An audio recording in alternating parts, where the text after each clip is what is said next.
أعوذ بالله من الشيطان الرجيم. بسم الله الرحمن الرحيم.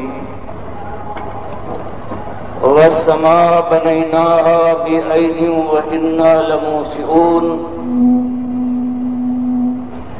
والأرض فرشناها فنعم الماهدون ومن كل شيء خلقنا زوجين لعلكم تذكرون وفروا إلى الله إني لكم منه نذير مبين ولا تجعلوا مع الله إلها آخر إني لكم منه نذير مبين. یہ پروردگار عالم کا بیان ہے، مالک کا کلام، پروردگار کی زبان ہے.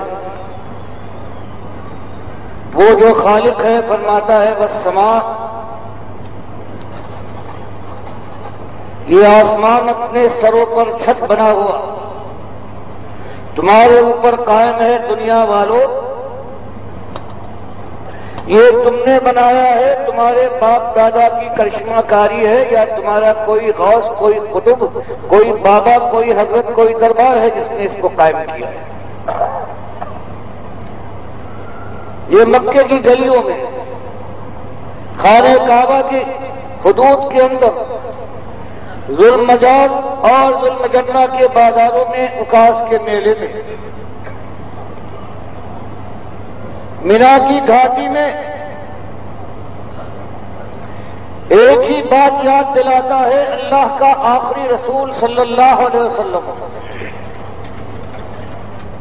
کہ لوگوں مسئلہ ایک ہے، اپنے مالک، اپنے آقا کا حق پہچانو، اس پر دسترازی نہ کرو، یہ ایک مسئلہ ہے.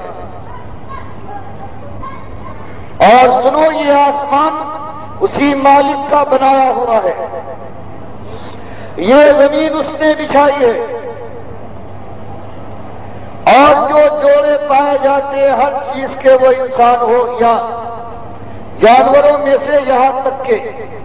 پھولوں تک میں یہ جوڑے بنے ہوئے ہیں، یہ اسی کی کار فرمائی اور کرشمہ کاری ہے. تو بتاؤ اب کس کے دامن میں پناہ لوگے؟ کس کے سامنے سر جھکاؤ گے؟ کس سے فریاد کرو گے؟ کس سے مانگو گے؟ قسمت کی بگڑی تمہاری کون بنائے گا؟ تمہاری خالی گودوں کو کون بھر سکتا ہے؟ کس کے پاس کچھ ہے کہ وہ تم کو دے اور داتا کہلائے؟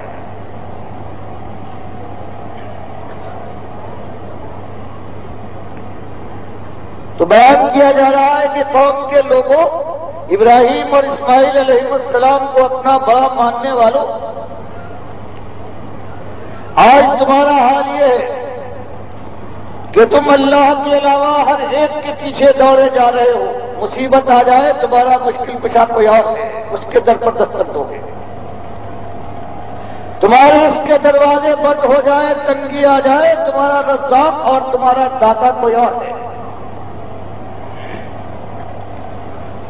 تم پر مصیبت ٹوٹ برسے، تم کسی اور کو غاص مان کر آواز دیتے ہو. تمہارے گھر میں اولاد ہو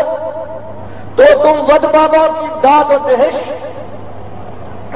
گرداننے کے بعد ان کی نظر نیاز کر کے، ان کا چڑھاوا چڑھا کر تم ثابت کرتے ہو کہ ان کا دیا ہے اور ان کے شکر گزار ہم ہیں، اور وہ داتا ہیں، وہ دیتے ہیں، گودیاں بھر دیتے ہیں اور جوڑیاں خالی باقی نہیں رہتی.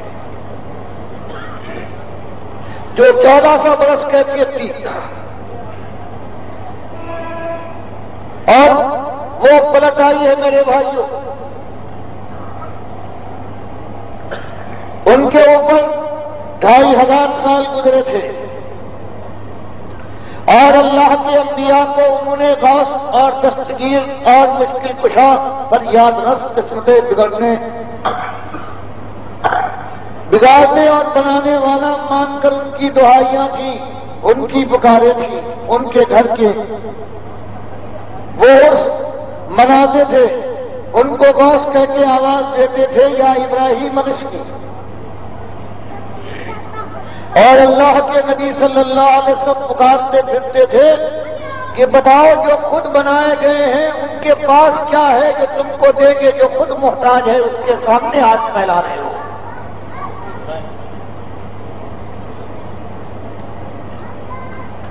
اور جو زندہ رب ہے تم نے اس کو چھوڑ دیا ہے، جن کو تم اولیاء اور نبی مانتے ہو مر چکے ہیں، ان سے فریادیں ہیں، ان کے چڑھاوے ہیں، ان کی منتیں مانتے ہو، ان کے سامنے جا کر روتے ہو، ان سے قسمتیں معلوم کرتے ہو، پاسے پڑے ہوئے ہیں اٹھاتے ہو کہ یہ بتائیں گے کہ تمہارے لیے خیر کیا ہے اور شر کیا ہے۔ اور پھر قوم کے لوگوں تم کہتے ہو کہ ابراہیم علیہ السلام ہمارے بڑے تھے، وہ کیسے توحیدی، اللہ کے لیے انہوں نے اپنی قوم سے جنگ کی، اپنے باپ سے لڑے، بادشاہ کے سامنے جمے رہے، باباؤں کو انہوں نے تحس نحس کیا، اور اس کے بعد آگ میں پھینکے گئے، ہجرت کی، اور اس کے بعد مالک نے اشارہ فرمایا اپنی اولاد کو جو مدت و دعا کے بعد تم کو پہلی ملی ہے یہ جا کر ویرانے پر چھوڑاؤ جہاں آج خانہ کعبہ ہے، اور پھر جب بڑے ہوئے ان کے بیٹے تو ان کو ذبح کرو۔ فرمایا ان سے نسبت جوڑتے ہو، وہ موحد تھے، وہ حنیف اور یکسو تھے، وما کان من المشرکین، اور شرک کا شائبہ بھی ان کی زندگی کے ایمان کے دامن کے اوپر کبھی اثر انداز نہیں ہو پایا ہے۔ انہوں نے اللہ کی توحید کے لیے، اللہ کی بندگی کے لیے سب کو نشانہ کر دیا، اور ان سے نسبت جوڑتے ہو۔